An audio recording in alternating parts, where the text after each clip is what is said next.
late into the night.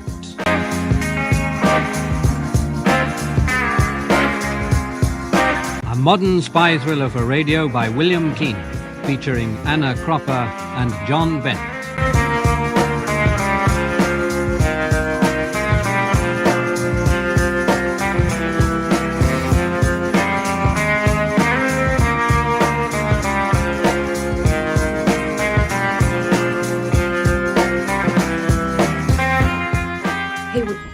Hayward Textiles? No, I'm sorry, Mr. Hayward hasn't returned yet. This is Miss Wickham, his secretary. Very well.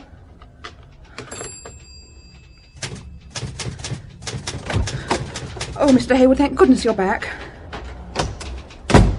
I didn't realise my protracted lunch would be the cause of such concern, Doris. It's not that you've been a long time for lunch, Mr. Oh, Hayward. but it is, Miss Wickham. You should take me in hand more.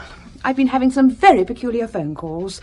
Doris? No, Mr. Hayward. Oh, I'm sorry, Doris. You're really upset. In what way peculiar, then? It's someone who refuses to leave his name or phone number. That's nothing to worry about. He was ringing from Essen, West Germany. If he wouldn't leave his number, how do you know he was ringing from Essen? Well, he said so the first time he rang. He said he was ringing all the way from Essen. It was urgent he should speak to you. I suggested that we could call him back, but his reply was... Well, it was strange. He said he couldn't stay where he was. He seemed agitated. Could it have any connection with my Dusseldorf trip the day after tomorrow? No, it certainly didn't sound like a business call. Whoever it was dialed us direct. He was using a phone box sometimes because I heard him put the money in. I got the impression that he was moving about the city from phone box to phone box. What made you think that? I honestly don't know, Mr. Hayward. Woman's intuition? I can only say that I sensed that was what he was doing. I know it sounds ridiculous and you'll probably laugh, but...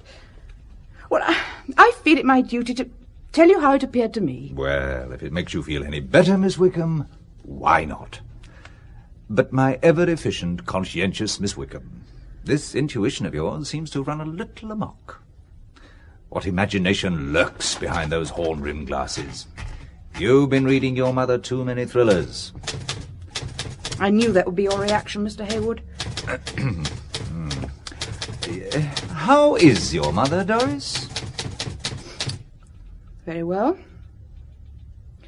I worry about her getting out of bed into a wheelchair. She shouldn't attempt it when I'm not around. I suppose it's difficult to lie in bed all day. How does she pass her time when you're not there? Listens to the radio, mostly. As soon as I get home, I read to her. Well, thrillers are her favourites, and occasionally... I see you have that knowing look again. I wasn't thinking anything on those lines. I was just noticing that behind your severe facial frontage is a very attractive woman, Miss Wickham. You have been drinking, Mr. Hayward. True. What was our mysterious caller's last message? That he'll ring again. Then all will be solved soon. Meantime, make a cup of tea.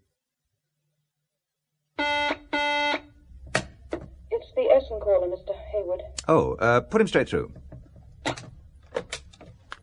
Hello? Is that Mike? Michael Hayward, yes. Oh, we are formal. I was wanting to speak to an ex-national serviceman, Squaddy Mike Hayward. Well, how many years ago is that? Good 15. Don't you recognise me? The voice is very familiar. Dave. Dave Owen Thomas. Janker's Dave. None other. Well, you were always on charges. I knew you'd still remember me. I could hardly forget. I used to get involved as well. We had a hell of a good time together. Yeah, and you were going to write to me because you decided to stay in Germany. That's right. Yeah, you never did. I lost your address. But now, 15 years later, you found my phone number. Don't be like that, Mike. Hey, do you remember the last time we saw each other? Yeah, very clearly. 1960. Or was it 61? Well, no matter. It was at an all-night beer festival at that out-of-bounds house in the woods. The place was raided, and you were taken away by the military police, shouting, "I've got a taxi back tonight." I escaped, and you got detention. Then I was demobbed. I wrote to you from England, but I never got a reply to my letters. Never received them, old man. And less of your old man. Still fit then? Reasonably. Married? No. Are you? Wish I could be, but too many commitments. You know I'm in business here. What kind of business? Several things. Travel agency, small import business. In fact, I'm in the market for cloth, which is one of the reasons why I'm ringing Hayward textile merchants. And what are the other reasons, Dave? I could never con you, could I, Mike? You're wondering why the phone call after all these years of silence. Well, the thought has more than just struck me. I can't say much more. I paid for 2 minutes. I haven't got any more marks to put in. You're ringing from a phone box, then? Yes. Well, give me the number. I'll call you back. I can't. Listen carefully, Mike. I'm desperately important that I see you tomorrow. I know you're flying to Dusseldorf in 2 days. Can you come a day early? There's a seat to spare on tomorrow's flight. I've already checked. I've got a room opposite Essen Railway Station, room 409. I'll repeat it. Will you write it down? 409. Yeah, just a second while I get a pen. Right, 409. You've got it? Yes. Dave, are you in trouble? You might say that. You could get me out of it by just coming here a day early. Would you do that for old time's sake? What kind of trouble? I can't talk about it over the phone. Can you come a day early? If that seat hasn't been taken. You'll get it. Good on, Mike. I'll see you have a marvellous time. I'll lay everything on for you. Must go, room 409. By the way, the name I'm using is Gibson. David Gibson. Look, Dave. Can't stay a second longer. Hello,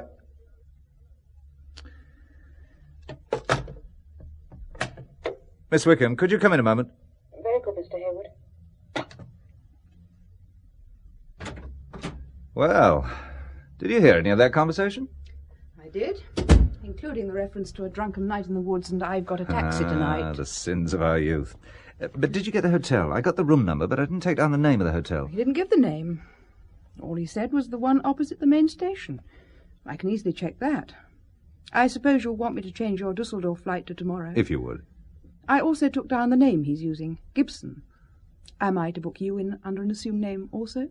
Sarcasm doesn't become you, Miss Wickham. I'm even more disturbed after that last phone call. You seem disturbed by many things today, Miss Wickham. Talking of sarcasm, Mr. Hayward, I noticed then you address me as Miss Wickham.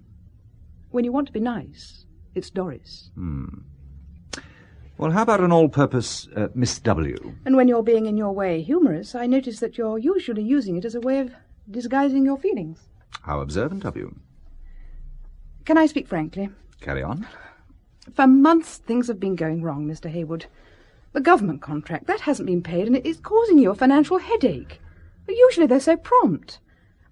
I can't understand the delay. It's so unlike this government department. Then to say our bill has been misplaced. It can happen with the most efficient of organisations, Miss Wickham. There you go again. I'm sorry. I feel something is very wrong, and now you propose to go off all of a sudden to Germany after receiving a strange phone call. I am merely going on a business trip a day earlier than planned. Someone you haven't seen for years and who's now using a false name. Well, Dave always was a character. Isn't it also strange that he should know that you're going to Dusseldorf, and by coincidence Essen happens to be the next city? Well, didn't he say he had a travel agency?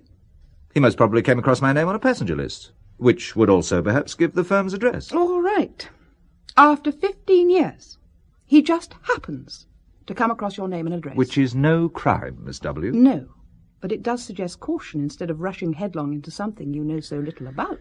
Your concern is most heartwarming, Miss Wickham, but I do know Dave very well. We shared everything for almost 18 months. I got to know him better than a brother.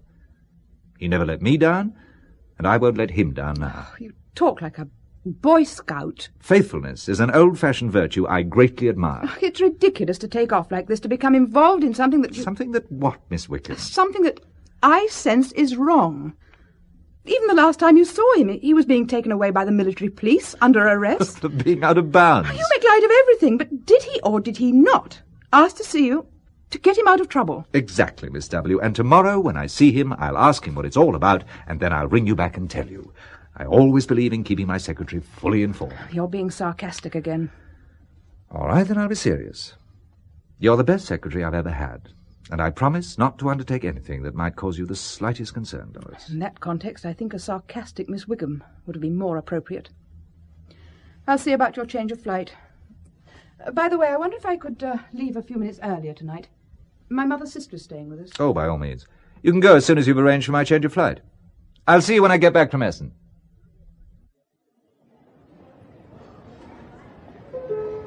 British Airways Flight 824 to Dusseldorf.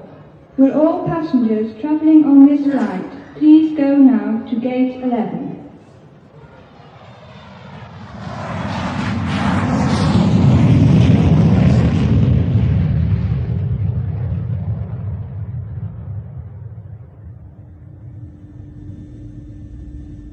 Oh, thank the good Lord that's over. I always say a decade of the rosary on takeoff. Now, where's me handbag? Oh, there it is, just by your feet, Mr... Hayward. Mrs. O'Connell. I wonder, Mr. Hayward, if you'd be so kind as to pass me handbag for me. No, not at all. It's a pleasure. There you are. Ah, that's very kind of you.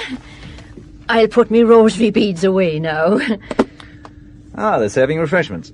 I wasn't sure whether we'd be getting anything to eat or not on such a short flight. Oh, it's long enough by far for me, Mr. Hayward. Though I hate these plastic meals they serve you on aircraft. Good home cooking is what I've been used to. I've brought up a family of 7 with never a day passing without bacon bread, and I've never had a tin can in the house. You don't look old enough to have brought up 7 children. Oh, for such a compliment you can call me Claire. And what would your first name be, Mr. Hayward? Michael. A fine name. After Michael the Archangel it is. A great pity I always think that they knocked out that resounding prayer at the end of Mass. Michael the Archangel, defend us in the day of battle, and do thou, Prince of the heavenly hosts, cast down to hell Satan and all his wicked spirits who wander through the world for the ruin of souls. A fine prayer indeed, when Satan and his spirits are so running rampant in the world. Has a marvellous ring about it, don't you think? It certainly seems to have. Ah, they're changing everything now. Tea or coffee, madam? How long has the tea been brewed? Freshly made, madam. I'll try the tea, then. I'll have coffee. Are you taking tea or coffee, sir? Oh, freshly brewed. Heaven preserve us. Then why does it taste so stale? I never risk tea outside my home and office. My secretary makes a wonderful cup. Does she know? Are you travelling for the trade fair? Yes. And so am I. I'm demonstrating homespun tweeds at the Irish trade stand. A fearful expense in order that I may weave a few yards of cloth, wouldn't you say, Michael? Oh, and how does the family manage without you? Oh, they're all old enough to look after themselves now. My eldest son is married. When my husband died, our small farm on the west coast passed to him. He's got a good wife, and I just felt there was one too many a woman about the place. So when I heard about this demonstrating job, I applied. And I found there weren't many skilled weavers wanting the job of flying round the world to show off their skills. The family thought I'd taken leave of me senses. The family are all grown up then? Oh, yes, the youngest 17, Teresa. She's a nurse in England. You just don't look old enough. Children keep you young and active. My mother's 83, and she still helps with the milking, can you believe? And what line are you in, Mr. Hayward? Textiles. Oh, of course. That's why you're here. Are you staying in Dusseldorf? No, Essen. And which hotel will you be staying at there? Well, I'm not quite sure of its name. It's the one opposite the railway station. Achtung bitte, Fluggäste des Lufthansa-Fluges LH316 werden gebeten, sich zum Ausgang. Well, thank you, Mr. Hayward, for helping to make the flight so pleasant. Pleasure was mine.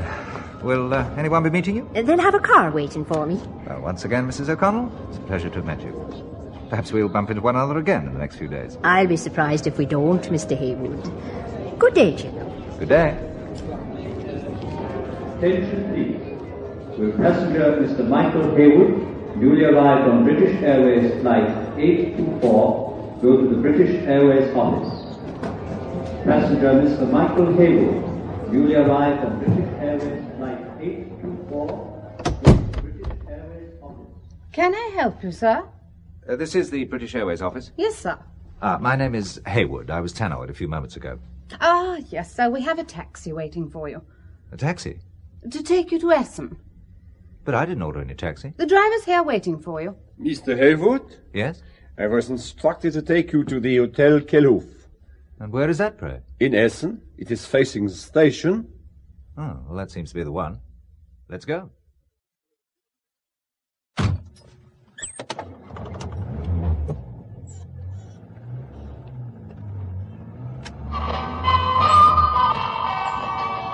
You do not mind the radio?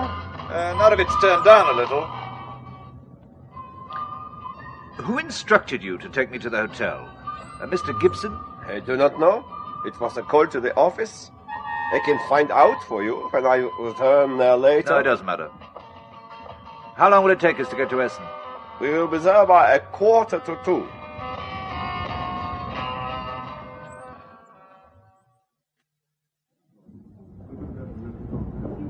Ja, Sie haben es gut. 8 Uhr. Dankeschön. Guten Tag. Haben Sie ein Zimmer? Yeah, danke. You are English? Yes, my name is Hayward. I believe my secretary made a reservation for me yesterday. That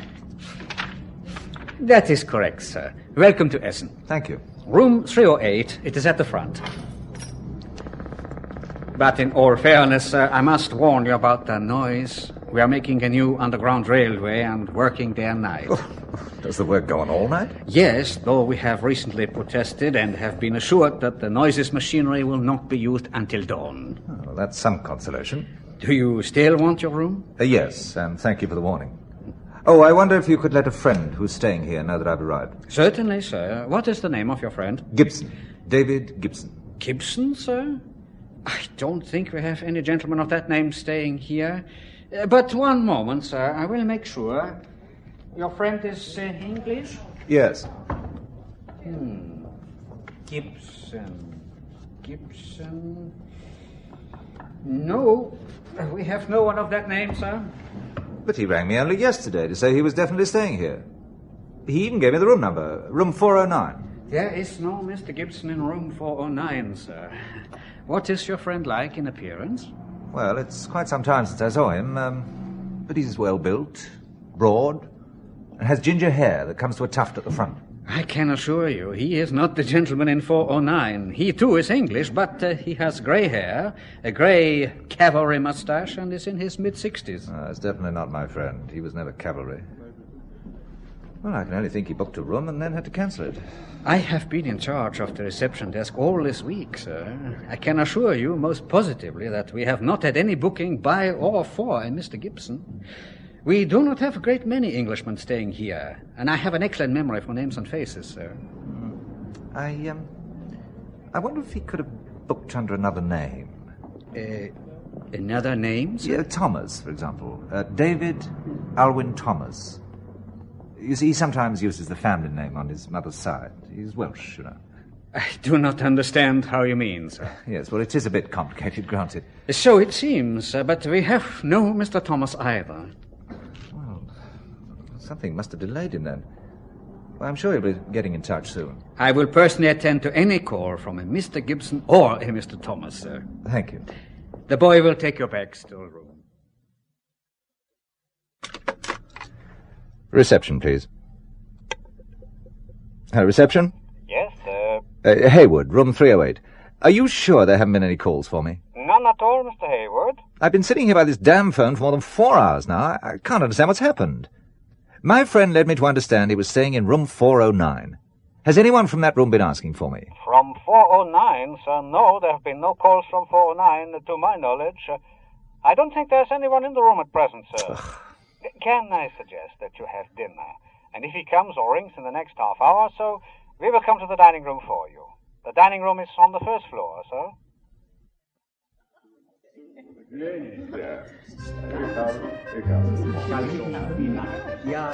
Do you mind if I join you? No, not at all. Thank you. Have you ordered? Not yet. The veal is excellent. I had it for dinner last night. There is also an extremely good hock. I am going to order a full bottle if you would join me. Well, that's very kind of you. The name is Balakev, Boris. Russian. Yes, but please, do not think I am, how do you say, bogeyman or something. I am here with the trade delegation. For the Dusseldorf Trade Fair? Yes, but the hotels in Dusseldorf were all booked, so I was sent here. You too at the trade fair? Yes. In textiles? Yes, are you?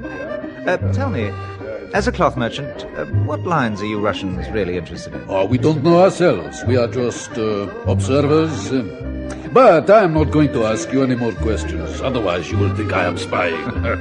You Westerners are so suspicious. Well, not without reason, perhaps. I did not hear that remark, Mr. Hayward. So, we will have a good meal, good wine, and a pleasant evening, eh? You look surprised. Yeah, I am. I have a feeling someone's following me. Not I assure you, Hayward. No, not you. An Irish lady. Aha, an Irish lady. Dark hair, striking features, a passionate race that have suffered misery under British capitalist imperialism. She happens to be a widow with 7 grown-up children and perfectly content. Or so she informed me. Ah, yes. She must have been a striking beauty in her youth. Still a fine figure of a woman. You must introduce me. It would appear she'll be introducing herself. Ah, Mr. Hayward. I remembered you said you were staying here, and when the gentlemen decided on a night's drinking, I suddenly had the idea of coming over. Staying in a strange hotel room's a bit lonely, so I came on the off chance. I hope you don't mind now. Please join us. Please. Mrs. Claire O'Connell, Comrade Boris Balakev. He's not a Russian. I am, dear lady. Shame on you, sir. You not allowing people the freedom of conscience to quietly practice their faith. What's the good of having a full belly if you're denied and starved spirituality? Lenin said it ought to be left up to the individual to choose. So why can't you let him? My dear lady, we are going to have good wine, good food, and no politics tonight, eh? Be seated, and I shall order for us.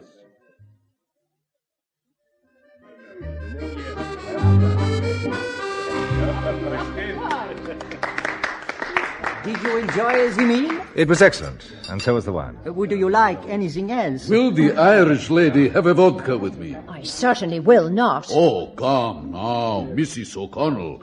And you, such a splendid, mature example of your race. And I'll have none of your blarney and impertinence, Comrade Balakev. That is the trouble with a Cold War. It stops warm friendships developing, huh? Haywood, you will drink with me.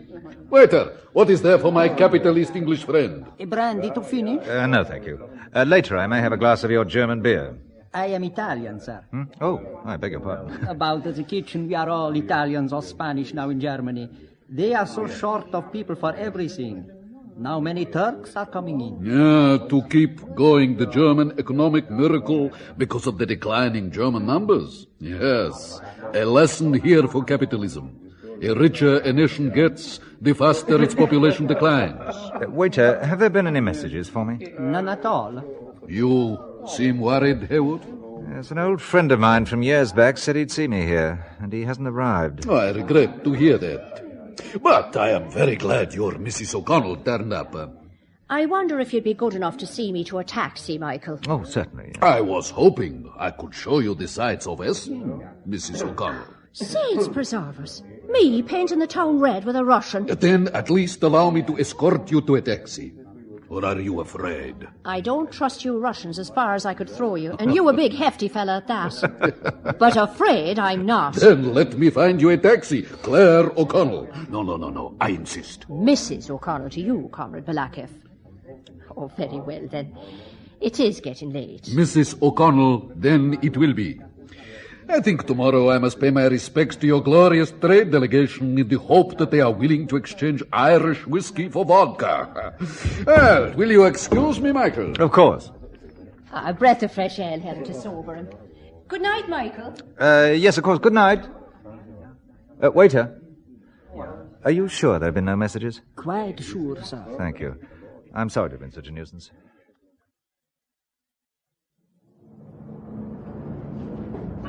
I'm going out for a short walk and a drink. Half an hour at the most. If anyone calls... If Mr. Thomas or Mr. Gibson come, I will get them to wait for you. Or if they ring, I will get the number so you can ring back. Look, on second thoughts, I won't go out. I'll wait in my room in case there's a call. And I can have an early night.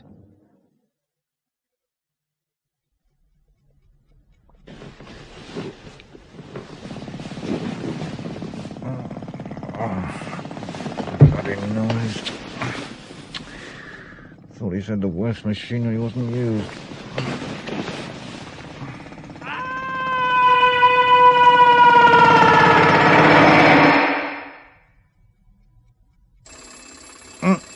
Oh, hell.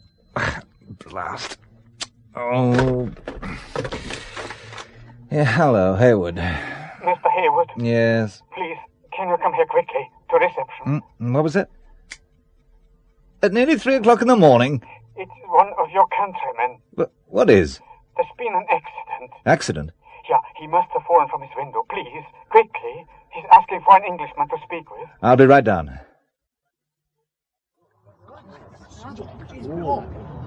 Excuse me, please. Let me through, please.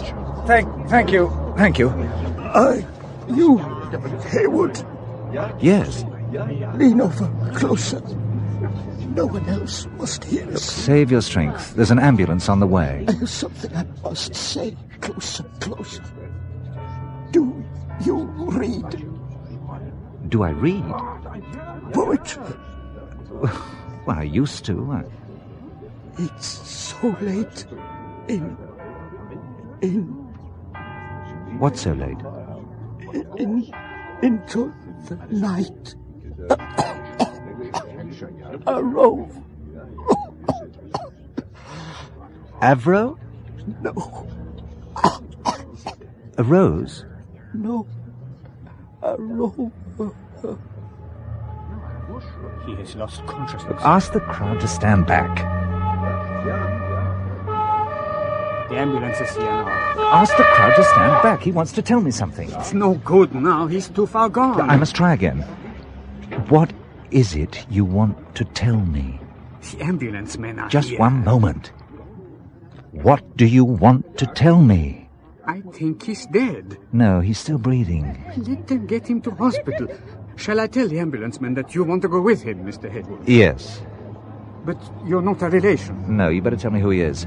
Mr. Robson has been staying at the hotel for more than a week now. In the room you thought your friend had booked in. What? Which room? Room 409.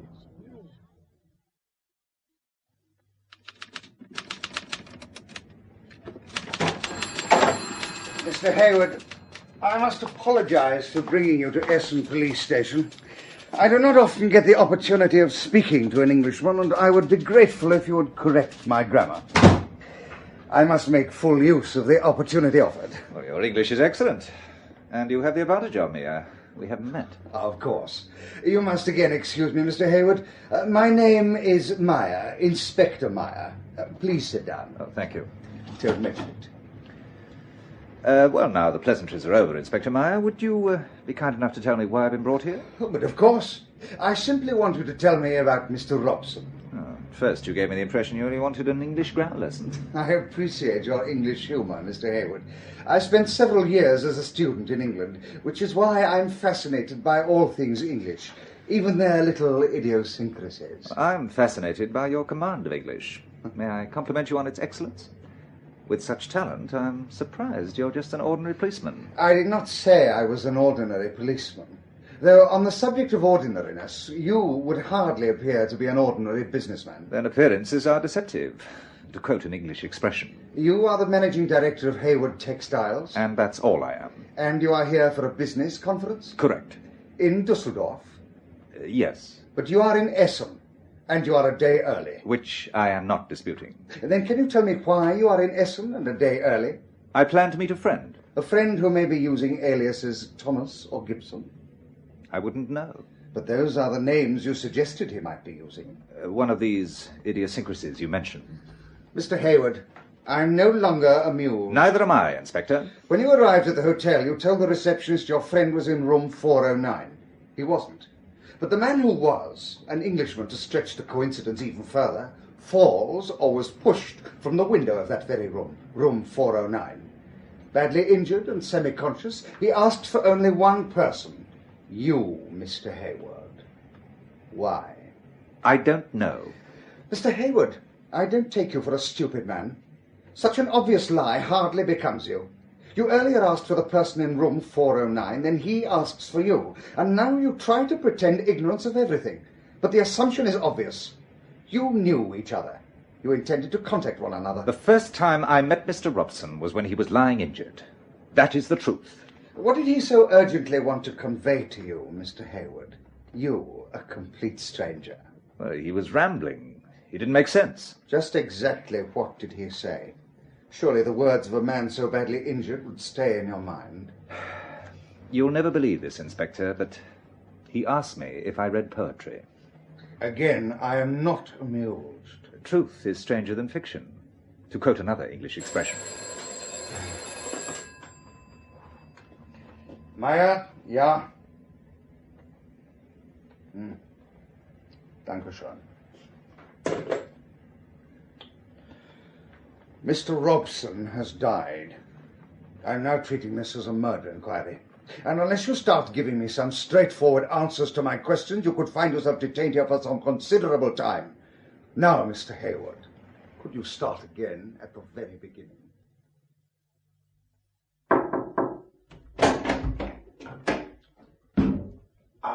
Hayward, how are you? Oh, fine, fine. My name's Crawley, Charles Crawley. I'm representing the embassy. I've sprung you, old man. And there's even a car waiting to take you back to the hotel. Oh, I prefer to be taken out of the country after the grilling I've had. Unfortunately, that won't be possible. The German police are insisting you remain in the country. But we'll do everything we can for you, of course. Oh, I don't know whether that produces comfort or more concern. I would have thought that being helped by the embassy was a great source of comfort. You're attached to the embassy then? Well, not exactly. More with the consulate. You see, I'm also a director of an advertising agency here in Essen. Oh, how's business? Thriving, old man. I wish I could say the same. But I recently ran into financial problems that I now don't believe were coincidence. Oh. I'm almost convinced they were contrived. Contrived? I don't understand, old man. I think you understand far more than I do, Mr. Crawley. The car is waiting, you know.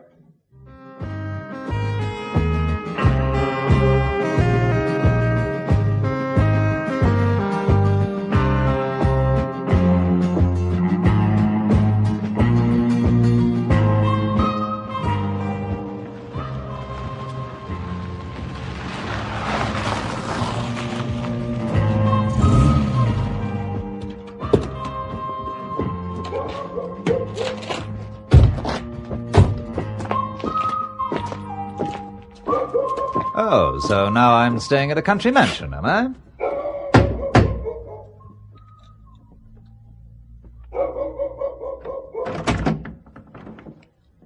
Inside quickly. Why, are we late for an appointment? As a matter of fact, you are. I expected you earlier. My name's Robson. And this nice little place in the woods is yours, I presume. Also this friendly hound? You presume correctly. Rufus is reasonably friendly. I'm also correct, am I, in presuming that we're somewhere on the outskirts of Dusseldorf? You are? It's so pleasant to meet someone who's so communicative. Oh, do come in. Port, sherry, brandy, or whiskey? Nothing at all. You surprise me. Not as much as you surprise me. I didn't know the British played cowboys like the CIA and the KGB. With me, a gun pointing at my stomach induces a queasy but definitely uncooperative feeling deep down. All the more reason to have a drink? All the more reason not to. As you wish. Crawley? Whiskey. With your usual Americanized ice and water. If you don't mind. He's never got over his liaison work with the CIA. Take a seat, Hayward. Oh, I wasn't planning on staying. I like a sense of humour. But do sit down. I have a proposition to put to you. I'd prefer to get back to my hotel. I've a busy day ahead of me. First of all, let me say how sorry we are to hear about your financial problems. We? Our organisation, that is. We have managed to get you out of a German police cell, and it would appear your financial problems could also be solved. Oh, how? In return for your cooperation. Doing what? Oh, staying around. And? Keeping an eye open for your ex-army friend, David Thomas. Why? Because he has certain information a government department would like to see. It may seem an elementary question, but in these days of double-agent gambits, do you mind telling me which government? Her Majesty's government. And how do I know? Simple answer is you don't. But some information I will give you. The man you had dinner with last night, who calls himself Boris Balakev, is to be avoided. He's a KGB colonel. Ordinary trade delegates are accompanied everywhere by their secret police. For one of them to be allowed to dine alone with you is such a rarity that it only becomes a senior KGB man. So, the name of the game? Intelligence. Spying. Call it what you will. Am I correct in thinking my friend Dave is a spy? Or is there another synonym for it? Intelligence agent? How about intelligence representative? Yes, I'd rather go for that. I gather you don't think very highly of this branch of the service. Oh, that's even better. This branch of the service. No, frankly, I don't. Then we know where we stand. Then do you mind if I go? I do mind. I insist you hear me out. Tell me then, if you're called Robson, and the man who fell out of the hotel... We're not related. Robson just happens to be rather a common name. It makes me wonder if they thought they were killing you. Or whether you did the killing. Or another branch of the service, perhaps? Look, I don't want to be mixed up in this, Robson. No, pity. I've got some news for you. Your creditors are about to move in. If they do, your family firm is finished, and what then will happen to Miss Wickham and her mother? Don't you feel you have a duty to your employees? Especially when it can be so easily rectified. How? Just stay around until tomorrow and see. Crawley will take you back to your hotel. We'll be in touch. Well, as I have to stay around anyway for the benefit of the German police, what have I got to lose? Exactly. I'm sure you'll find tomorrow will be a much brighter day, Hayward. Now, won't you have that drink? No, thanks. Strong-willed? Stubborn? Or which cinnamon would you prefer in your case? Still suspicious. I can't understand why. Oh, talking of tomorrow, will you be going to the other Mr. Robson's funeral? Or do you think the German police might be filming the mourners? Good night, Mr. Robson. Come in. Good morning, Mr. Hayward. Your coffee, sir. Ah, thank you. Just put it down there. I want to have a shave first. Very good, sir. Would you close the door? But there is someone here, sir. A Fräulein, sir. Doris. What the hell are you doing here? You're all right. Well, did you expect otherwise? I was told that there'd been an accident.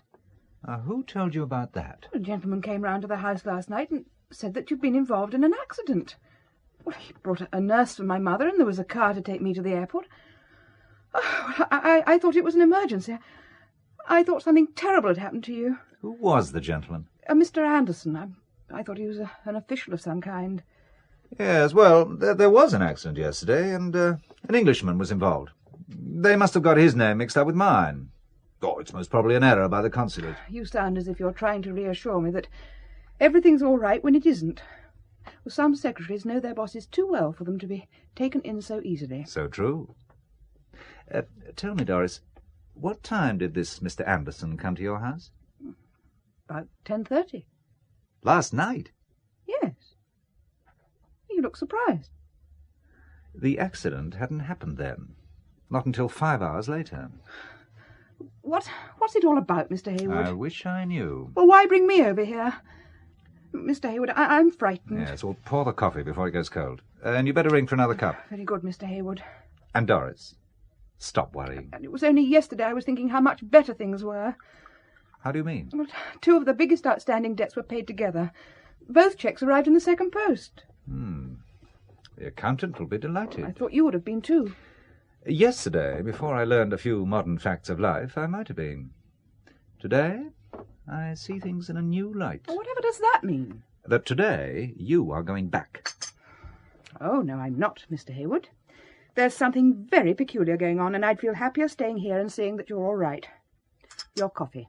What about you? I'll ring for another cup, as you said, Mr. Hayward. Oh, it's all right. I'll see to it. Good morning, Mr. Hayward. Crawley. You don't seem very pleased to see me. Do come in. Have you brought me another invitation? I have, as a matter of fact. You won't have met my secretary, Miss Wickham. Miss Wickham, this is Mr. Crawley. He was good enough last night to arrange an introduction with a prospective customer. How good of him. We're meeting again this morning. Mr. Crawley also runs an advertising agency in Essen. How interesting. And he's also attached to the consulate. An extremely busy man. And a most persuasive manner with him. I didn't know your secretary was with you. She wasn't, but she made a surprise visit. Do you think I ought to take her with me to this next meeting? I thought it was meant to be an informal get-together. I wouldn't think you'd be needing your secretary. No, I thought she might take a few notes on what we discuss. Do you feel that is really necessary? Well, I was just wondering what the form was. By the way, would you use your influence to get her a nearby room? I'm sure I shall be able to help. I'm sure you will.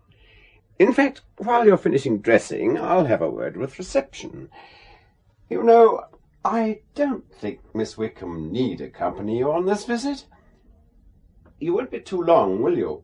The car's waiting outside.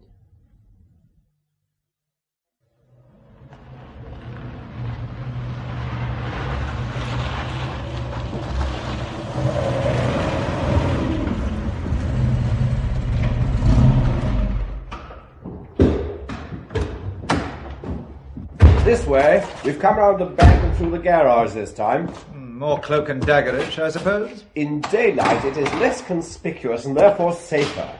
I suppose this is lesson number 1. If you've decided to cooperate. Oh, I might even have a drink this time.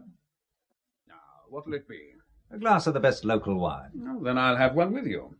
I'm afraid we won't be able to tempt Crawley from his Americanized iced whiskey. They ice everything. The Americans, I mean. Will you join us in a glass of hock, Crawley? I prefer my whiskey and ice, if you don't mind. Very good. 1 iced whiskey. Thank you.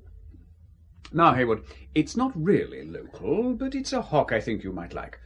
Steinberger Cabinet. It's from a 70-acre vineyard planted by monks in the 12th century. Even now they lay the wines to mature in the ancient Kloster Eberbach monastery. I'm not a Christian myself, but I feel we owe so much to them. It's virtually impossible to be a Christian in your line of business, I should think. Ethics are essential in everything.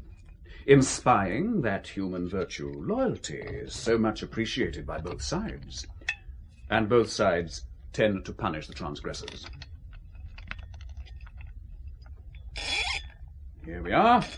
Estate-bottled Staatsdomain. Both sides also tend to bump off their defectors. Put crudely, yes. How can you have ethics when you're considering the pros and cons of obliterating a former colleague? But can't a man, by his own action, deprive himself of the right of life? Your wine. Thank you. Cheers. To our long association. I prefer fruitful association. Mocking though you may be, I'll drink to that. Cheers. Now to the business in hand. As you may know, your business problems have been taken care of, and your cash flow is quite healthy. Now that you've opened the dam you built. You'll be more than recompensed for your trouble. But if I hadn't agreed, I'd have been bankrupt. Last night you said that very thing yourself. You're making it very difficult, Hayward. I intend to. Peace comes after conflict. Why should we be in conflict? Because you nearly bankrupted me. I'm supposed to be grateful now, am I, because you removed the obstacle you first put there? Well, I'm not. What can I do, then? I'll tell you. As a businessman, I'm going to talk business. You want me to do something that's very important to you, or you wouldn't have gone to all this trouble. Last night you found an excuse to even bring my secretary over. Because she's a good cover for you. Boss and his secretary. I don't want her involved. She already is. She can't be taken back now, or it looks suspicious. Why should a boss send for his secretary for just a few minutes' conversation? The return airfare wouldn't justify it. But a boss would be delighted to have his secretary around in important business negotiations, which also mean important letters being sent out giving details of whatever is being offered. He would find her invaluable for his urgent correspondence. You're as cold as the ice in Crawley's whiskey, Robson. Cold and calculating. I just appreciate the facts of life. You're ruthless. That's what I'm paid for. So was Himmler. I'm amazed that, feeling as you do, you want to work for us. You've given me little choice. You can have my loyalty, Robson, but don't expect devotion. What else can I expect? A job well done? After a wasteful youth, I found that one of the great joys in living is in finishing things. Any job finished brings human joy, a Spanish philosopher once said. Even a do-it-yourself job, when completed, brings great satisfaction. So I'll try to finish this thing for you, whatever it is. Yet I think you will, Hayward. So what do you want me to do? Merely to stay around and look for your friend Dave, as any old friend would. Oh, come, surely it's more than that. No, just that. You see, Hayward, in this game, everyone knows everyone else. We know the Russians and their setup, and they know ours, as we do Peking and the Americans. For want of a better word, you're clean. You're not known. You're what you are, a genuine textile wholesaler. Any checks by them, and they do check our cover firms, will produce the genuine article. That'll give us the time we need. For what? The less you know, the longer you'll stay alive, Hayward. The only other information I will give you is that your friend Dave has the best chance if you cooperate. Crawley will be your contact, and this is a number to ring in an emergency. Now, is there anything else? Yes. The fee for my services and risking my life. Oh, I'm sure that can be taken care of. But I'm a businessman. I've weighed up the situation, and now I know the value of my services. Which is what? £20,000 paid into my account before I begin. Ridiculous. Is it? You know it is. On the contrary. For all the trouble you've taken to involve me and my secretary, I'm sure I'm worth every penny. I don't intend to move or do anything until the money's paid in. Obviously, you're not going to tell me everything, but it's something very big, and I'm going to be risking my life. So, I'm doing it for two reasons. For my old friend Dave, whom you so cleverly used, and for my business. Well, you've heard my going price, and you can take it or leave it. You've exaggerated the importance of this thing. In that case, we're wasting each other's time. Now, wait a minute. This wine's rather good, Robson. What did you say the name of it was? Steinberger Cabinet. Yes, I must remember to get some on my way back to the hotel. You can ring me there and let me know your decision. As an old friend, you could start by going to Dave's travel agency. As an old friend, you could also borrow his Jaguar. I'm sure he must have said you could borrow his car when he rang you. Not that I recall. Then it must have been an oversight on his part. Another glass of hock? I'd love one.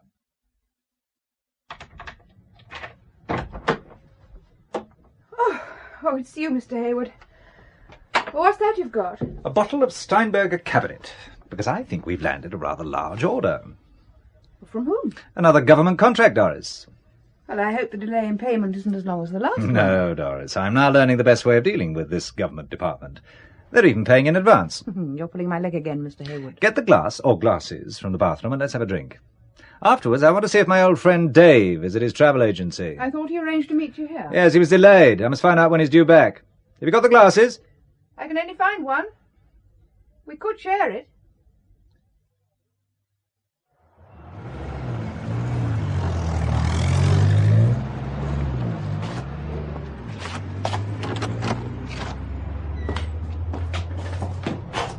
Good morning. Good morning. I'm an old friend of Mr. David Thomas. He was supposed to meet me last night at the Hotel Kelhoff. Mr. Thomas is away on business still. But he definitely agreed to be there. Surely there's a message for me here. Look, my name is Hayward. I'm a good friend of Mr. Thomas. So am I. What of that, Mr. Hayward? We'd arranged to meet last night, but he didn't arrive. I think you'd better come through to the flat. Please make yourselves at home, Mr. Hayward. What a beautiful flat Mr. Thomas has. I designed it for him. The trouble is, he is here so seldom. Oh? He travels a great deal. I wish he wouldn't. I want him to settle down. I want to settle down with him. I want him to marry me. You look surprised, Mr. Hayward. Oh, well, I didn't mean to. Most people are. What is the English word for it? Vamp, I think. I look a vamp, a good-time girl, no? Well stacked would be the polite English expression. But I want to have babies and a husband who comes home and sits and chats with me. Men never want to make conversation with me because I am, how do you say it? Well stacked? Well stacked. Yeah. They just look on me and well-stacked women like me as instruments for their pleasure. The mind and the soul are far more important, don't you think? Oh, I couldn't agree with you more. Helga. I understand Dave arranged for me to borrow his Jaguar while I'm here. You look worried. The mention of the Jaguar makes me worried. It makes me also wonder if you are his friend. What, because I want to borrow his car? No, but because so many people want to have that Jaguar. Already there have been 2 attempts to steal it since last night. Oh, why is that? With you being interested in the car, I thought you would be able to tell me, Mr. Hayward. Well, I can only assure you that I'm a good friend of David's. Since we were in the forces here together.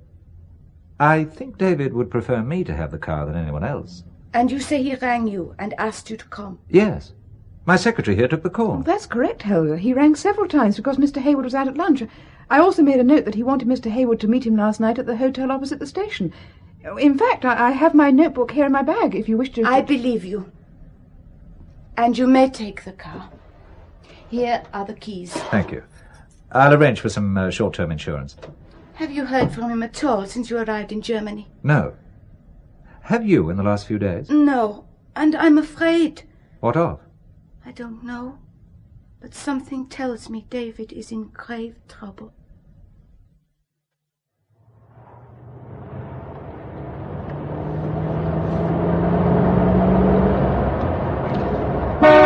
I think there's a car following us, Mr. Hayward. I've been watching it through my mirror for some time, Doris. Is that why you're making for the Autobahn? The car that's been following us all these miles is quite inconspicuous. Deliberately so. Well, let's see what their not very noticeable car makes of this. Mr. Hayward, you're going over 90. 100, Doris. 105. 110. Mr. Hayward, I'm scared. Please. 115. 120. They're fast disappearing out of sight, Doris. Look round and tell me when all the cars behind us have disappeared from view.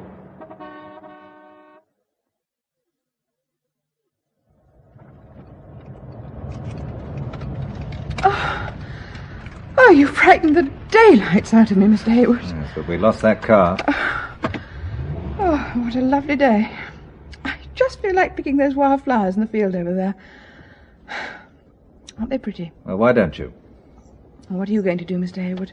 Examine the car. Whatever for? Your car's like this one, isn't it? Yes. And as a Jaguar owner, there's one place I would hide things that only a Jaguar owner would know where to look. You mean you think that the people trying to steal it were looking for something here in the car? See if the handbook is in the glove compartment. This is a later model of mine, but I should imagine the fuse is still in the same place. Yes, Mr. Hayward. Jaguar Operating Maintenance and Service Handbook. Yeah, that's the one. Look up fuses in the index. Page 72, fuses. Ah, here. The fuses are located behind the instrument panel, and access to them is obtained by removing the 2 instrument panel retaining screws, top left and right hand corners. Which are here and here.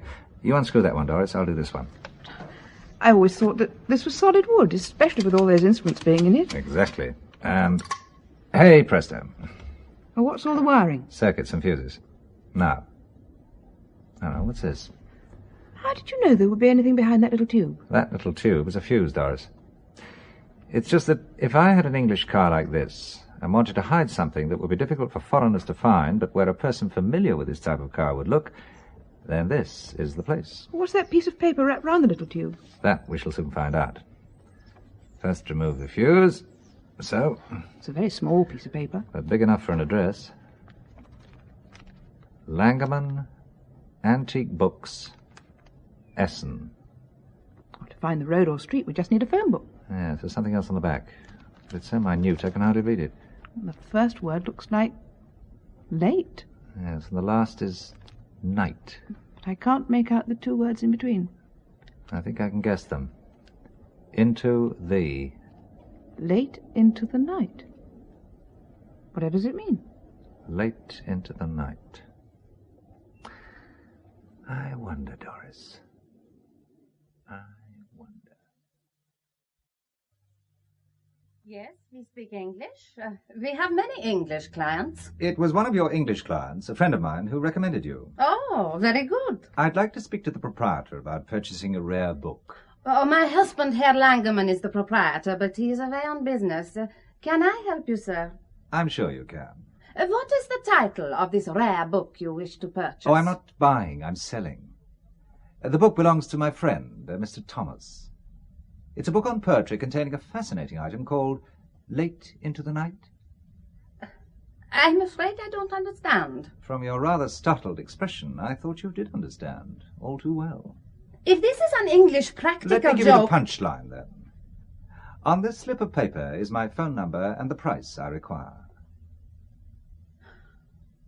£20,000? I'm finding it an almost standard fee these days. And by the way, there are other interested purchasers, Mrs. Langemann. Good day.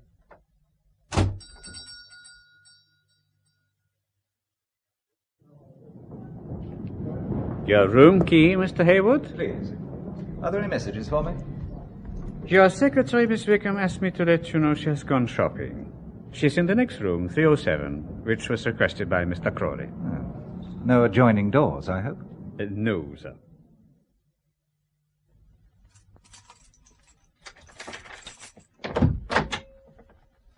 Crawley. Well, you gave me a shock sitting there. Crawley? Are you all right? Good Lord.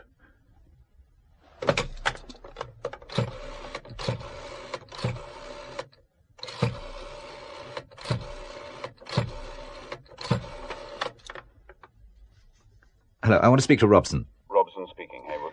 Crawley is in my room. He has a neat hole in his head, and he's clutching the Oxford Book of English Verse. How bad is he? Well, let's say he'll never need another iced whiskey. Then I would advise you to go to the Café Garten immediately, Hayward.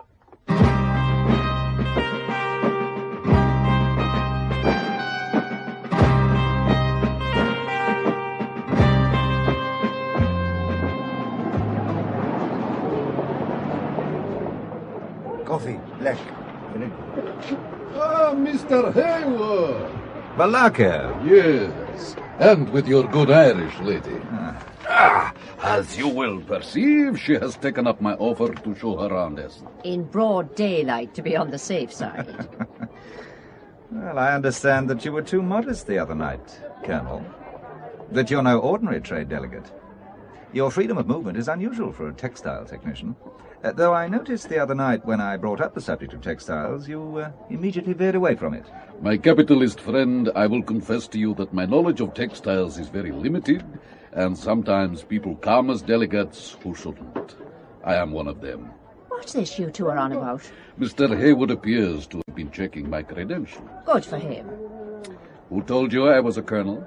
Someone made a point of telling me, without any questions from me, that I should stay clear of you, as you're thought to be a KGB colonel. Alack of you, villain. You're a persecutor.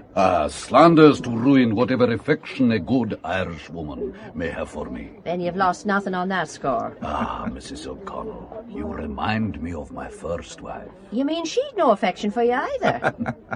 And how's your present wife? Like you, Mrs. O'Connell, I too have suffered bereavement, and apart from 3 children, I am alone. A likely story. A pity. No one believes the truth these days. Sir. Thank you, waiter. Come on, Colonel. I want to get back to my hotel before dark. So you don't want a coffee, and you don't like my company. Let's go, then.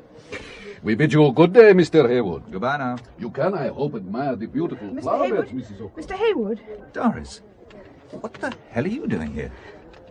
You're not one of them, are you? One of them, Mr. Hayward? Well, I just don't know who to trust, Doris. Mr. Hayward, what have I done? Well, how did you know to come here? Well, a man, an Englishman stopped me in the street and told me you wanted me, and he directed me here. They were obviously following you. Who was following me? Government employees, I suspect. Checking on the currency we're spending. Is that what they're doing? Yes, could very well be. Here, have this coffee. It's just been brought. Mr. Hayward. What is it? That man. Walking past the kiosk there. Well, he was the one who told me to come here. Oh, he's coming this way. To us? Most probably going to buy us a coffee, Doris. Mr. Hayward? It is. Oh, my name is Robson. Oh, such a common name round here. This is my secretary, Miss Doris Wickham. How do you do? My first name's Jim, by the way. Look, can I get you a coffee or a beer? Oh, I've just got one, thank you. I'll have a beer with you, Jim. Waiter! 2 beers, please. Yes, sir. I understand you directed my secretary here, Jim. Yes. How did you know where to find me? I was told you would be coming, and to arrange for Miss Wickham to meet you. And I suppose your instructions came from a mutual friend of ours? Your supposition is quite correct. Here come the beers. So. Thank you. Did you know that this place lets you buy the beer mugs? Quite attractive, aren't they? Cheers. Cheers. I wouldn't mind buying a beer mug. How much would it cost? Oh, a few marks. I'll have a couple. I should make quite a profit if I pull off a book deal I'm working on. I beg your pardon? Oh, just a little business I'm undertaking. You'll arrange for the beer mugs? Oh, yes. Good. Now, what else will you be doing for us? Taking you back to your hotel in a few minutes. So the room's been spring-cleaned already? I do believe it has, Mr. Hayward. Spring clean? An extra service I didn't know existed till I came here, Doris.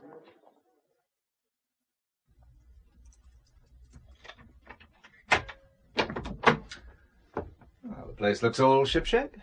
I would hardly describe it as being spring clean. Though someone has been busy cleaning. There's water been spilled near the chair. It's still wet. What a bargain these beer mugs were. Come in, Robson. We can have a drink. I don't think I've got time, Mr. Hayward. Must be on my way. Though, before I go... Yes?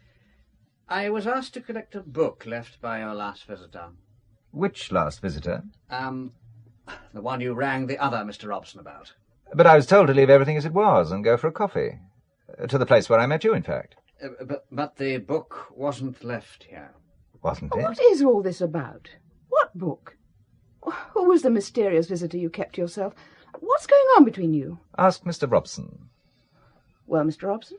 As I said, I don't have time to stay. I must be on my way. Thanks for the lift, and the beer mugs. Don't mention it. Mr. Hayward, you are behaving very strangely. Having worked for you for so long, I know when you pretend to be a little mystified about something, that you're covering up. Whatever do you mean, Doris? That you know where the book is. Walls have ears, Doris. And that man we've just met was sinister. He could pass for a hired assassin. It's amazing, the people you meet abroad these days. And that's another method you have of covering up, making light of things. You know me so well, Doris, that I think if everything works out, I ought to marry you. Mr. Hayward... Do you know what worried me most when the firm was in danger of going under? What was it, Mr. Hayward? That you'd be leaving, and that I might not see you again. I realized I'd miss you very much. I began analyzing why I hadn't married. I suppose it was coming from a broken home. Oh. And an attractive woman like you must also have a reason for not marrying. You never asked me. Look, I've got that big house in Brummel. I have a daily help whom I'm sure would be delighted to look after your mother. Take your glasses off, Doris, and come here. But Mr. Hayward... But Mr. Hayward, nothing. Mr. Hayward...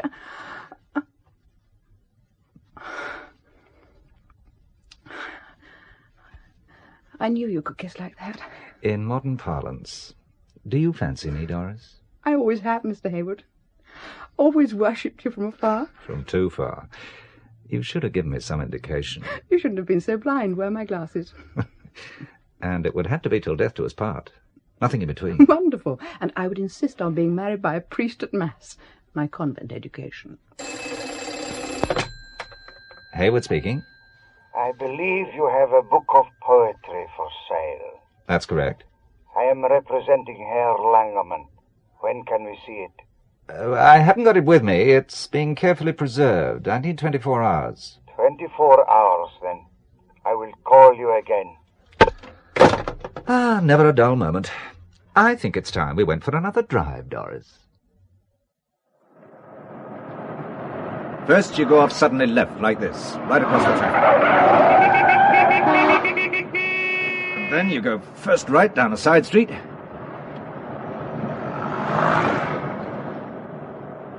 Then left, and first right again, and continue weaving your way through side streets.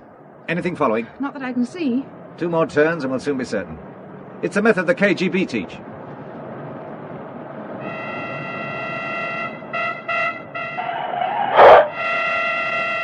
one more to the right.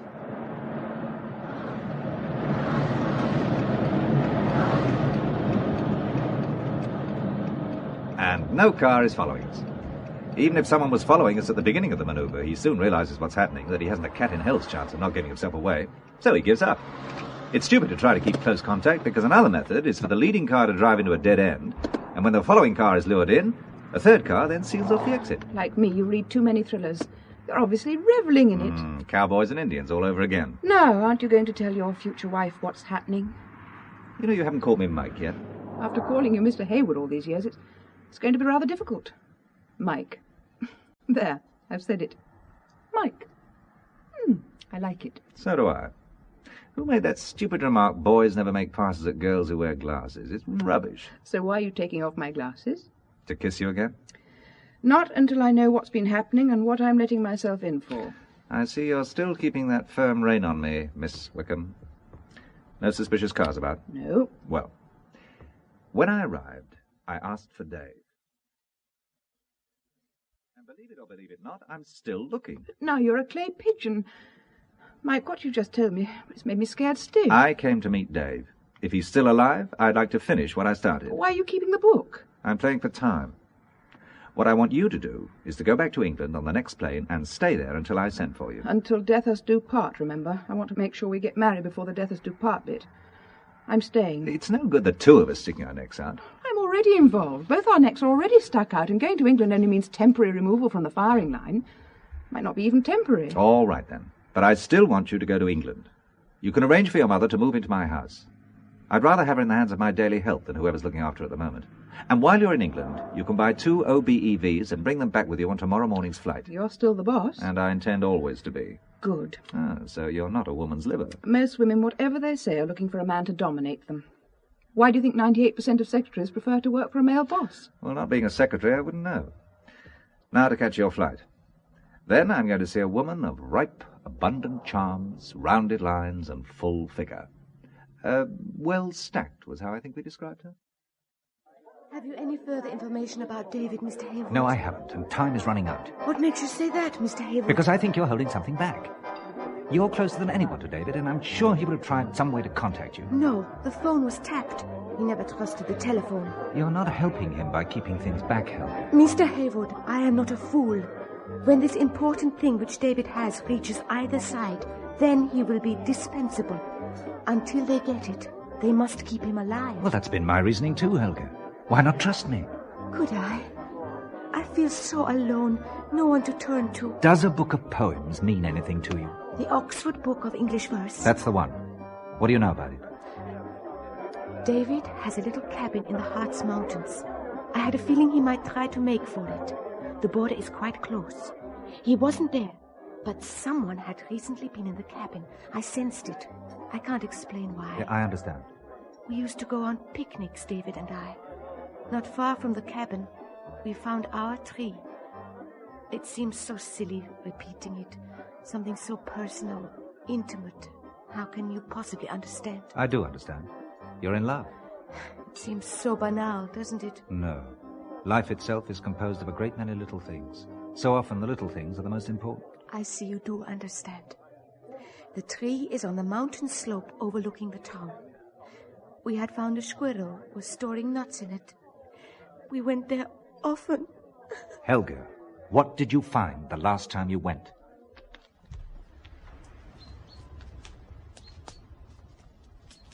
Our tree is just over there. They all look alike to me. Pine trees everywhere. But look around this side. I'll scrape a few leaves away from the foot of it. There's a hollow.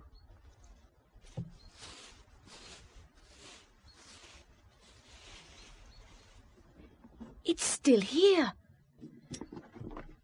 I got it. You see? A canvas bag. And inside... just a book. A book of verse? Yes. How did you know? The Oxford Book of English Verse. Now, there should be 4. 2 more arriving shortly. I don't understand. I am just beginning to.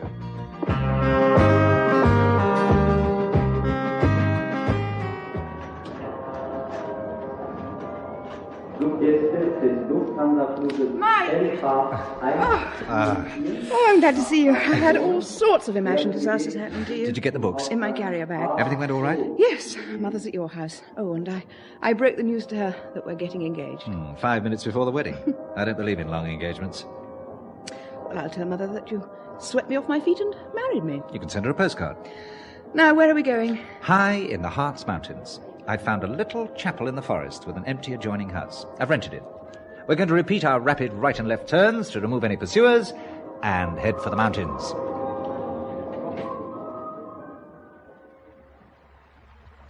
And a stream, too. All Maud Cons. And a companion. A companion? Helga, David's good friend. I've got a job for the two of you. Must be an airy place at night. Which is why I arranged for Helga to stay. You'll both be safer here. Smells like Helga's been cooking. Ah, you have arrived. I found a little oven, so I started to cook.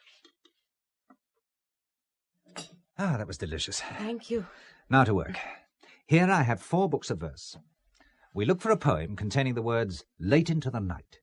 Then we see how one version differs from the rest. Differs in what way? Ah, that is the question. Here we are, page 707. Yes. Now, I've got the book we found in the tree. Helga has the one left in my hotel room. The one you pretended to know nothing about. The very one. And I have the 2 I brought from England. Lord Byron and We'll Go No More A-Roving. Now, let's line the books up on the table, all open at this page. So, We'll Go No More A-Roving, so late into the night. Looks exactly the same to me. Same number, same place, same wording. Not exactly. Mine's different. So we'll go no more a-roving, so late into the night. There's a comma too many. What? Look, all the others read, so late into the night, not yes. So, comma, late into the night. But what's in a comma? A microdot?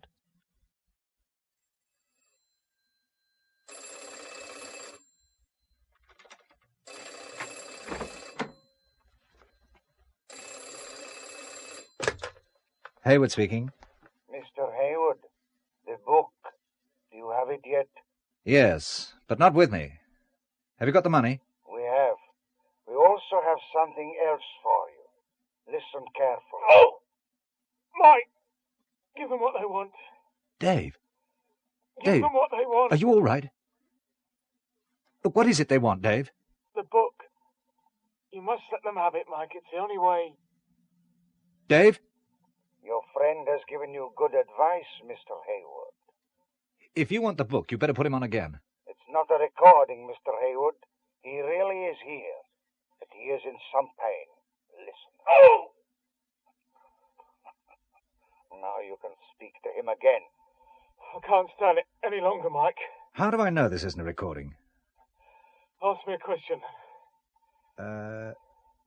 How many cigarettes do you smoke a day now? Still the 20 I used to. You might bring some English cigarettes, too. Are you satisfied, Hayward? Now, for your instructions. At precisely 4 a.m., you are to bring the book to the boating jetty on the Weser at a point 8 miles north of Minden.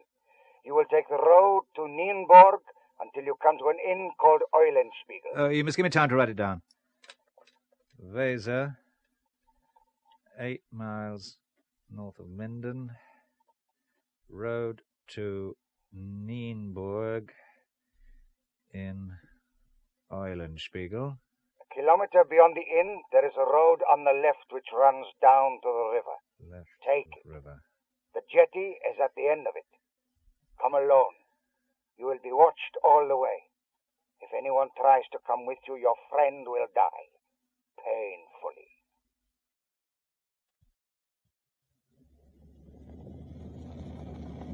The Weser is on my left, and I think I can see the inn Eulenspiegel in the headlights. By the way, I hope you're still receiving me out there, Robson. Yes, the Eulenspiegel. Now, 1 kilometer further on, there should be the road on the left running down to the riverside.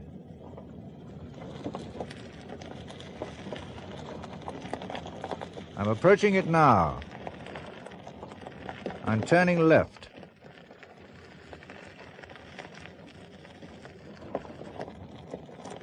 dark and lonely enough down here.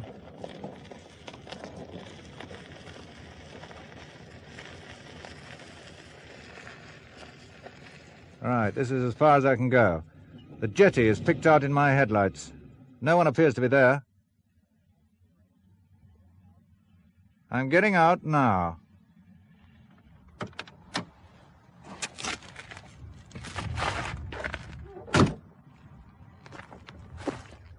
Right, here goes.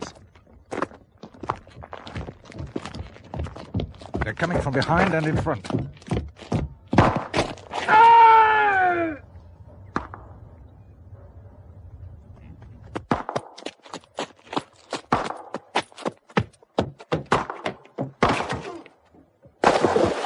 I've got him where I want him.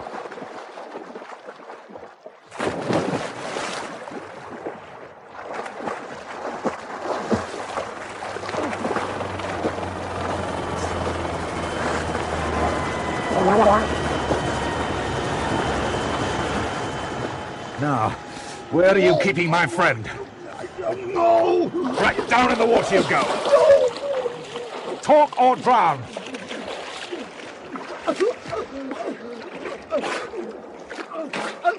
Talk. At Langermann's, in books to Sweden consignment. Did you get that, Robson? My men surrounded the bookshop an hour ago. They'll go straight in. Good work, Hayward. For a minute, we thought you'd had it. So did I. Ah. You need a brandy, hot bath, and dry clothes, Hayward. And explanations. Oh, you're entitled to them. But first tell me how you managed to take those 2 KGB East German assassins. They were pros. Yeah, so were the commandos. Of course, you were with David. By the way, he was found alive in a consignment of books for Sweden. Inside a wooden box, all neatly nailed down. The hospital's checking him over now. Oh, that's a relief. Well, as soon as I heard the other footsteps, I threw myself flat, just in time to see guns blaze. Mm-hmm. I shot at the nearest gun flash and hit him. Then I zigzagged in the darkness, and the other one emptied his revolver. I moved rapidly in on him, connected him with a kung fu blow, and followed him into the water. It was just a question of ducking him until he talked. Now, what about you doing some straight-talking, Robson? You could begin by explaining why we have so many Robsons. Oh, to cause confusion. The more the better. They didn't know which one to hit.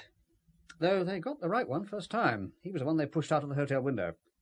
He was in room 409, in the hope Dave could make contact. Dave's code name was also Robson. As you will have gathered, David was a British agent. His businesses were a sort of clearinghouse for information from out of Russia. So what went wrong? Recently we had quite a breakthrough. One of our agents inside the Soviet Union had for years been compiling a list of potential defectors, men who wanted more freedom of conscience and action. They were all highly placed in important posts. Some were even in the ranks of the KGB. Political dynamite. Well, quite. But somehow they got to know about it. Before we could smuggle it out, our agent was liquidated. Though not before he deposited the book of verse with a microdot comma in one of our dead letter boxes. And so Dave was sent in to get it? Yes, but he too was blown. He managed to cross the border near the Hearts, and then we lost contact. Dave couldn't come to us because we were all known and under surveillance. Phones were tapped. Our whole network was known to them. So somewhere in your top ranks you have a defector double agent? It would appear so.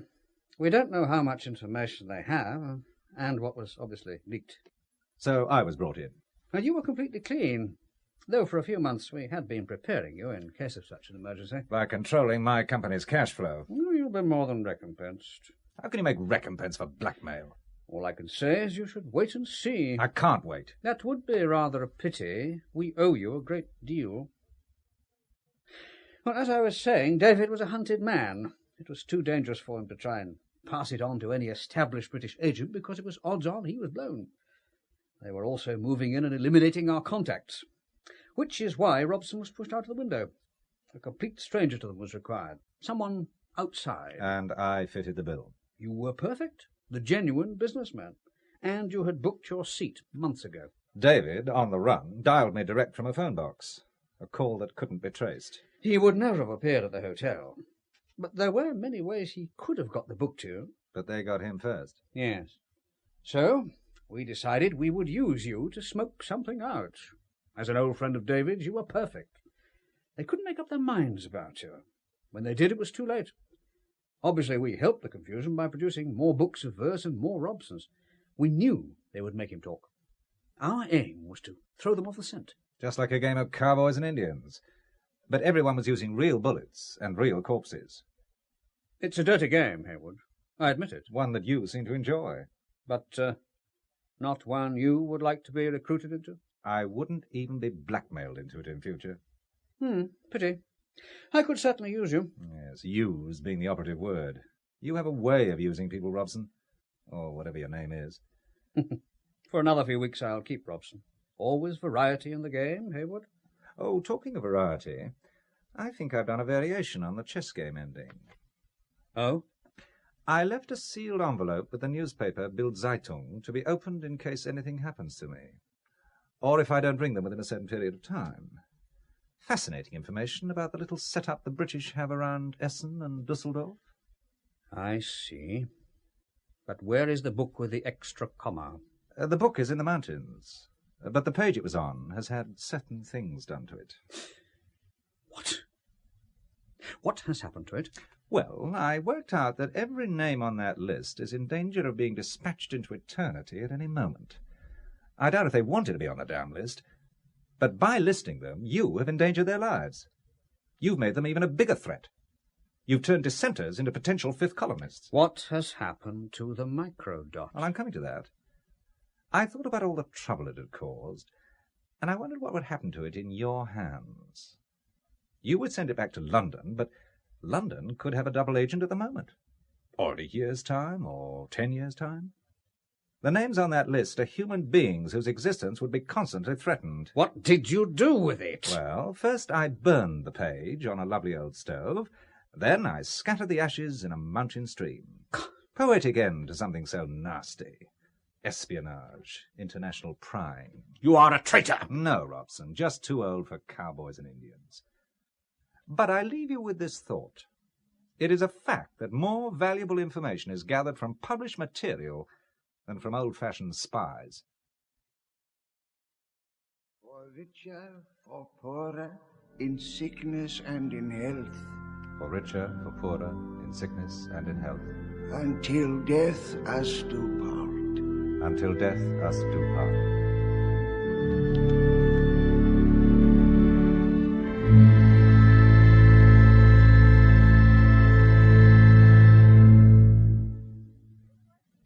You look worried, Michael. What is it? I didn't want to tell you at the time, but we had two sinister guests at our wedding. Colonel Balakev, tucking himself out of sight behind a pillar, and Mrs. O'Connell. Mrs. O'Connell? Yes. She and Balakev have been watching me like hawks. Balakev, I'm sure, has been giving the orders. The man with a beaming smile and blood on his hands. There's a car coming up the track. Talk of the devils. We may have to make a dash for it into the woods. Not from Mrs. O'Connell. You mean you know her? A girl's aunt ought to come to her wedding. Your aunt? There's something I should explain. But first, Auntie wants to give me a hug. Auntie Claire? Doris, me darling. I was coming this way, so I offered your aunt a lift. He has a bolt hole through the border wire up here, I think. Always she thinks I have an ulterior motive. Tell me, as the only other man at the ceremony beside the groom, does that make me best man? And if so, can I too hug the bride? Certainly not. No heathen, atheistic, communist colonel's going to hug a Christian bride. Not while I'm about. Especially when the bride's me niece. You may remember, Michael, the night before you left, I told you my mother's sister was overstaying with us. And you left the office a few minutes earlier than usual? Yes, well, this is Auntie Claire O'Connell, my mother's sister. And when Doris told me you looked like getting yourself into trouble, and I found we were on the Truth, same flight... Auntie Claire. Well, I was coming to Dusseldorf, and so I got Doris to change my flight as well, so's I could keep an eye on you. Next you'll be telling me this is Uncle Boris. This truth business is catching. Unfortunately, I am what you think I am. And there is a convenient entrance and exit into these mountains. As you say, a bolt hole. Well, before you bolt, you can take me to the nearest station. I've a lot of demonstration weaving to catch up on. Your aunt is a fine figure of a woman, Mrs. Hayward.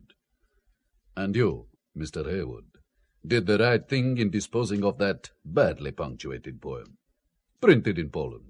They do a lot of English editions now, but errors do creep in. If you know that much, you'd have soon been in possession of the names. Who knows? My own name might have been on it, especially after my association with a female member of an Irish trade delegation. Well, and have you no more fine feelings, Boris? It's time we left the newlyweds alone. Goodbye, Doris. We must talk about you exporting cloth to us, Mr. Hayward. Yes, I think I'll stick to the home market, but no government contracts. Bye, Auntie. I think the Colonel's fallen for you.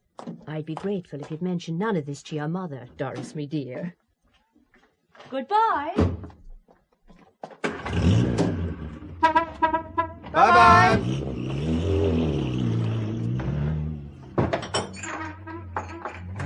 Last we're alone. Now I'm going to bolt the door.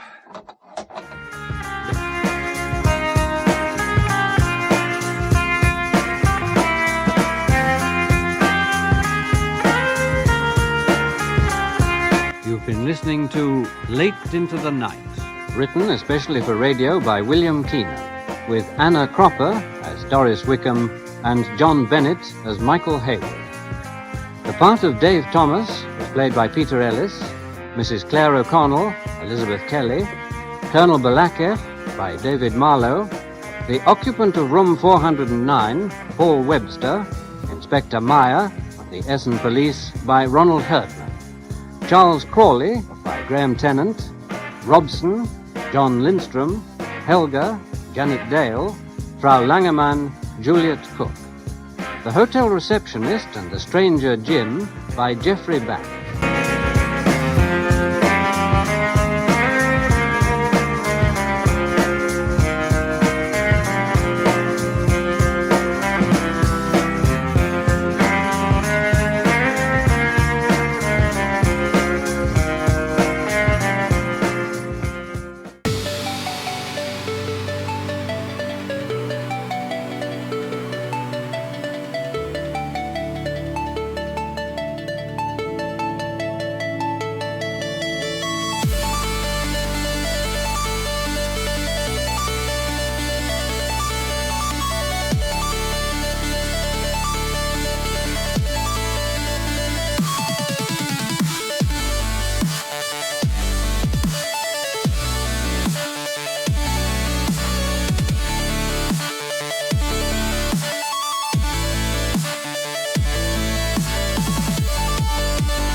I'm just me, and you're just you. But somehow, that's everything we need.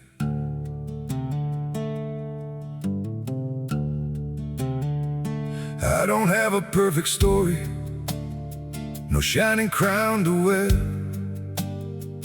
just a heart that keeps on choosing you in every prayer. You're not made of fairy tales, you're not some distant dream, just the one who feels like home in ways I can't explain. I'm just me and you're just you, nothing more, but it feels true. No disguise, no in-between, just the way it's meant to be. We don't need to be someone, we don't have to chase the sun. In this world so wild and free, you belong with me.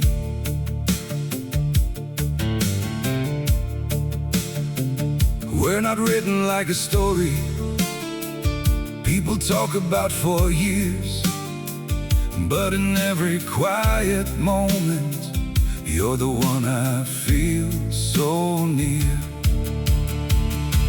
I'm just me and you're just you, nothing more, but it feels true.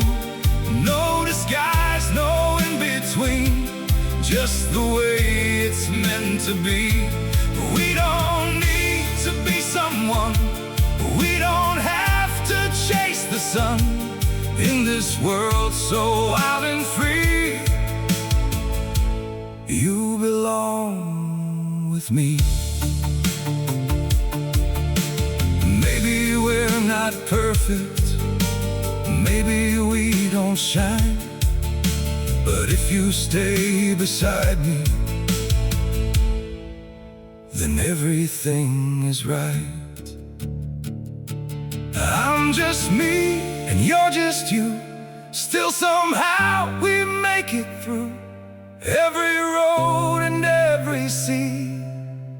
Lead you back to me. We don't need the stars above, we already have enough.